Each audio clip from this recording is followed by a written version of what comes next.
This past Thursday, our nation celebrated its birthday and also the signing of the Declaration of Independence from English rule. Those of you who are aware of what is written in the Declaration of Independence knows that the second paragraph says, "We hold these truths to be self-evident, that all men are created equal, that they are endowed by their Creator with certain unalienable rights, that among these are life, liberty, and the pursuit of happiness." The closing words of the writers of the Declaration of Independence solemnly states, "With a firm reliance on the protection of divine providence, we mutually pledge to each other our lives, our fortunes, and our sacred honor." Fred, if the writers and signers of the Declaration of Independence felt that it was important to declare in writing that all men are created equal and that dependence on God is essential to a nation's well-being, my question is, who or what has caused this nation to go astray from the principles that it was founded upon?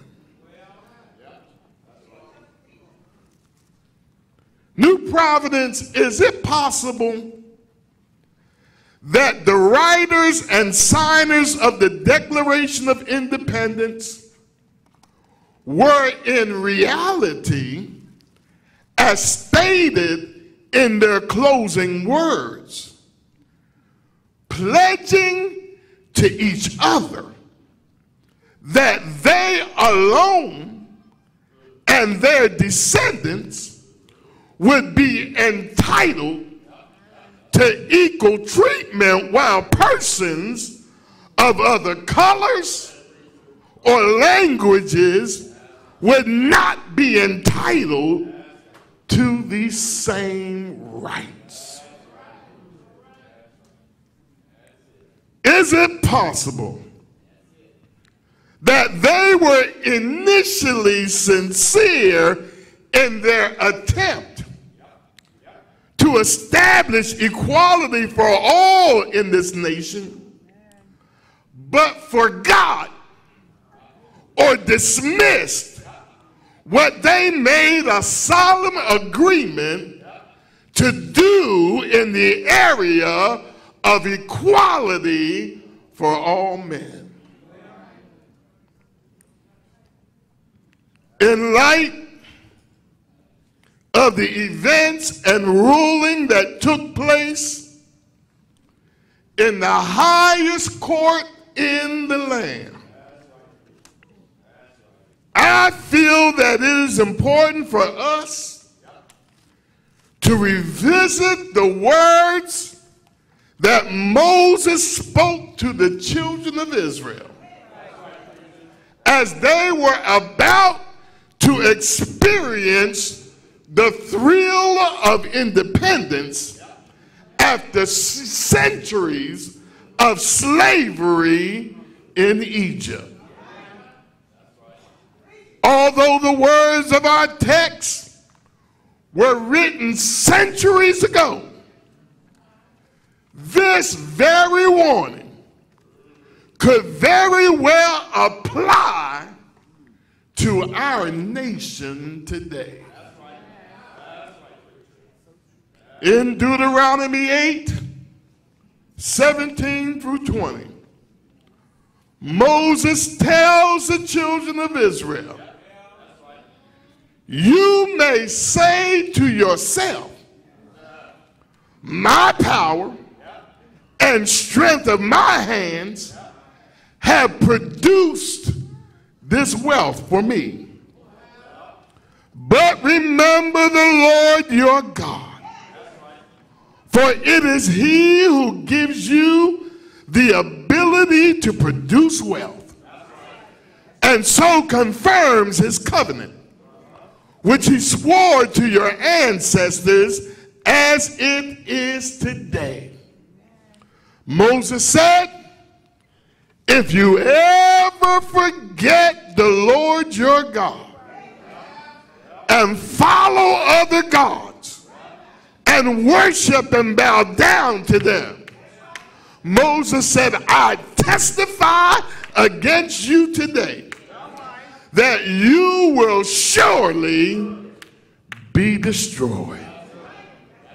Like the nations the Lord destroyed before you, so you will be destroyed for not obeying the Lord your God. My brothers and my sisters, righteousness and justice are the determining factors that make a country great. Did you hear what I said? I said righteousness and justice are the determining factors that make a nation or a country great. It is not personalities, nor is it military might. Solomon writes in Proverbs 14:34, he says, righteousness exalts a nation, but sin is a reproach to any people. New Providence and friends, what is happening in our nation today? I'll tell you, sin and unrighteousness are running rampant in our nation. We are a nation who has tried and still are trying to erase the existence and presence of God out of every aspect of our nation and our society. We are a nation who has forgotten to honor and reverence God. To a great extent, our nation's objectives are no longer equality for all men and total reliance on God, but we have now focused on success, status, and security. And these are followed closely by self-indulgence, comfort and pleasure. Can I talk to y'all today? Our nation and society operates in a spirit of permissiveness. Our permissive society turns freedom into license, rights into riots, and pornography into profits. More concerned about a higher standard of living, some of us fail to live by any standard at all. Riches are elevated above righteousness, and science above the Savior. Many of us have abandoned the moral law, and then we have the nerve to shake our heads in disbelief as crime increases. What deacons? What preachers? What congregation? What in the world is happening to our nation? What is going on with our children today? Why are we raising a generation of children who care nothing for the knowledge or things of God? Have we as parents contributed to the ills of a nation and the ills of children who has forgotten God?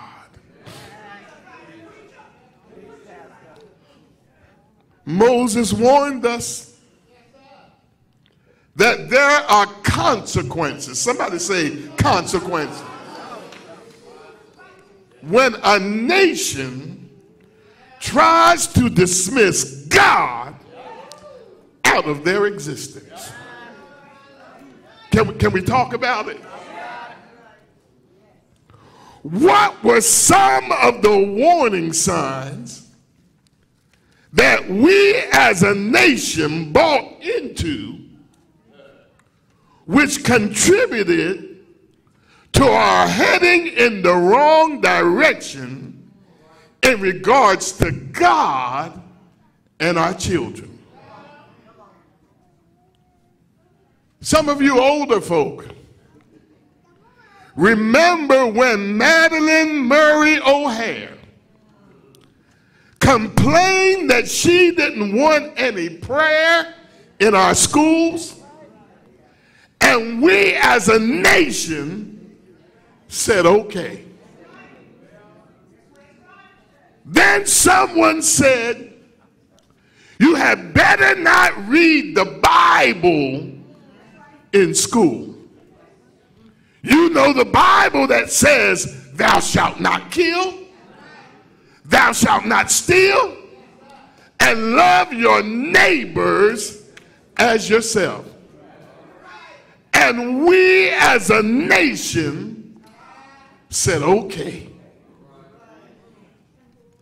Then Dr. Benjamin Spock said we shouldn't spank or discipline our children when they misbehave, because their little personalities could be warped and we might damage their self-esteem.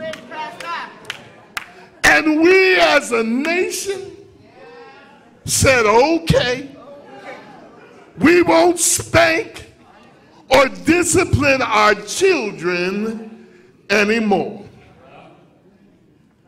Then someone said that teachers and principals better not discipline our children when they misbehave. And school administrators decreed no one in school is to touch a student when he or she misbehaves, because we don't want any bad publicity and we don't want to possibly be sued. And we as a nation said, okay. Can I tell you one more? Then somebody had the nerve to say, let's no longer call in school our children by the terms boy and girl, but neutrally genderize them. And we as a nation said, okay. Then somebody said, let's provide our children with condoms so they can have safe sex. Oh, y'all mighty quiet. And get into all the immorality they desire. Don't teach them abstinence until they get married, nor teach them a balanced sexual education curriculum that addresses the horrors of sexually transmitted disease. And guess what we as a crazy nation did? We said, okay. And we wonder, New Providence and friends, we wonder what is wrong with our children today. We wonder why they have no conscience, why they don't know right from wrong, and why it doesn't bother them to disrespect others and even kill. It is because as a nation, we have devoided ourselves of biblical principles and have dismissed God from our midst. Today, I testify to you that we as a nation are now reaping what we have sown. And we need to be reminded that whenever a nation forgets God, trouble is right around the corner. I don't know about you, but no matter what this nation says or does, I know that God is still in charge. I don't know about you, but I know that God is still seated on the throne. And you know what, New Providence and friends?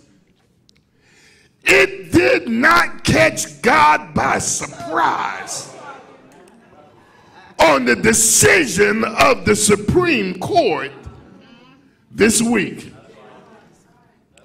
When I heard of their decision, I said, I've got to believe in the lordship of Christ.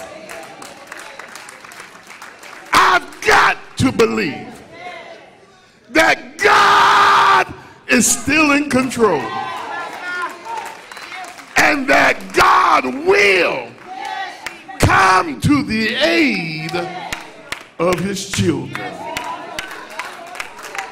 And you know what? What has taken place in our nation reinforces to me my desperate need of God. I don't know about you, but I need him. Oh, I need him. Every hour, I need him. Do you need him in here today?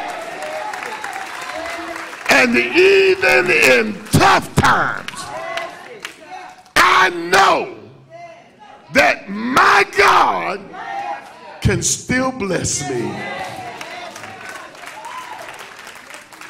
And because I know he can bless me, even though the nation may be going awry,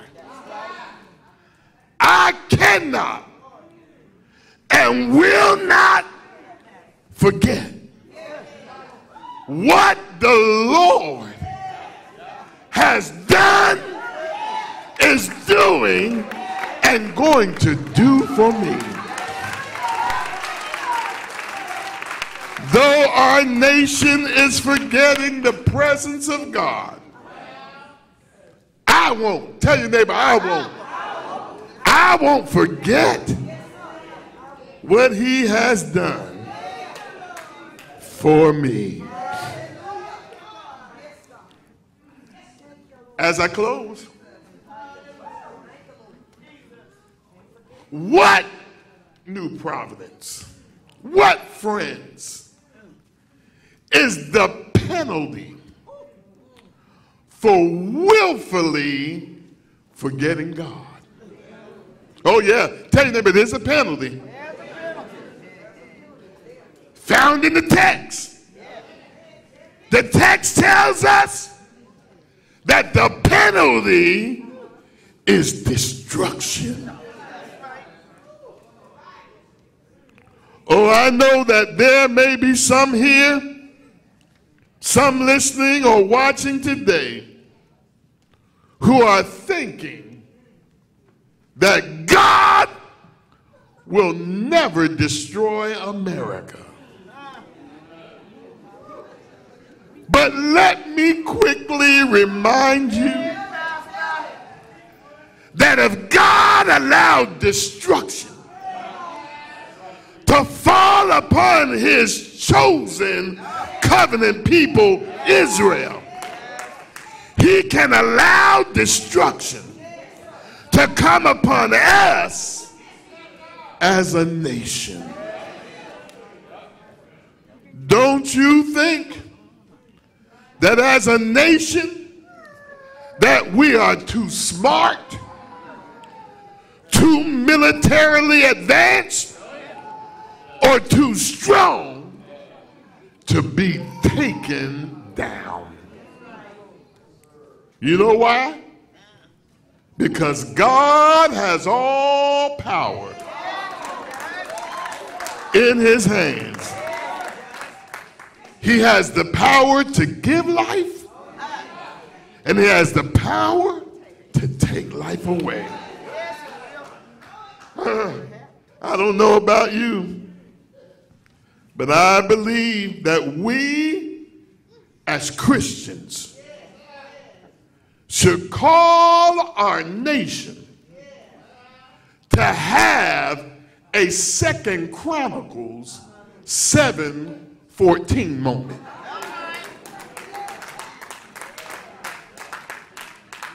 What do you mean have a 2 Chronicles 7:14 moment? Y'all know what the book says. If my people who are called by my name shall humble themselves and pray and seek my face and turn from their wicked ways, then, did you hear what he said? Then I will hear from heaven. Then I will forgive their sins. Then I will heal the land.